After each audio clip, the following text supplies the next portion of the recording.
ಹೌದು ಜ್ಯೋತಿ, ನನ್ನಿಂದ ತಪ್ಪಾಗಿದೆ. ನಾನಿಲ್ಲ ಅಂತ ಹೇಳ್ತಾ ಇಲ್ಲ. ನಿನ್ನ ಮನಸ್ಸನ್ನು ಅರ್ಥ ಮಾಡ್ಕೊಳ್ದೆ ನಾನು ನಿನಗೆ ತುಂಬ ನೋಯಿಸಿದ್ದೀನಿ.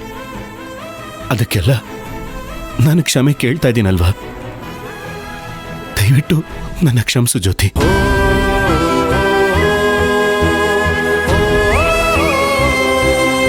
ಇದನ್ನೆಲ್ಲ ಮರೆತು ಹೊಸ ಜೀವನನ ಶುರು ಮಾಡೋಣ. ಬೇಡ ಅಂತ ದಯವಿಟ್ಟು ಹೇಳ್ಬೇಡ ಜ್ಯೋತಿ. ಎಲ್ಲ ಮರೆಯೋಕೆ ನನಗೇನ್ ಮರ್ವಿನ ಕಾಯಿಲೆ ಇಲ್ಲ. ಅಷ್ಟಕ್ಕೂ ನೀನ್ ನನ್ ಮನ್ಸಗ್ ಮಾಡಿರೋ ಗಾಯ ಅಷ್ಟು ಸುಲಭವಾಗಿ ಮಾಸೋಗುತ್ತೆ ಅಂತ ಅನ್ಕೊಂಡಿದ್ಯಾ? ಇನ್ನು 100 ಜನ್ಮ ಎತ್ತಿದ್ರು ಅದು ಮಾಸಲ್ಲ.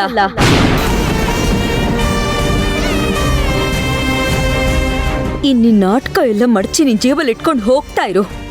ಜ್ಯೋತಿ, ನಾನಿಲ್ಲಿಗೆ ಬಂದಿರೋದು ನಿಜವಾಗ್ಲೂ ನಿನ್ನ ಮೇಲಿನ ಪ್ರೀತಿಯಿಂದ.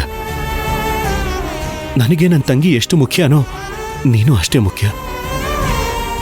ಅದನ್ನು ಅರ್ಥ ಮಾಡ್ಕೊಳ್ಳೋದಕ್ಕೆ ನಾನು ತಡ ಮಾಡಿದೆ ನಿಜ. ದಯವಿಟ್ಟು ಬಾ ಜ್ಯೋತಿ.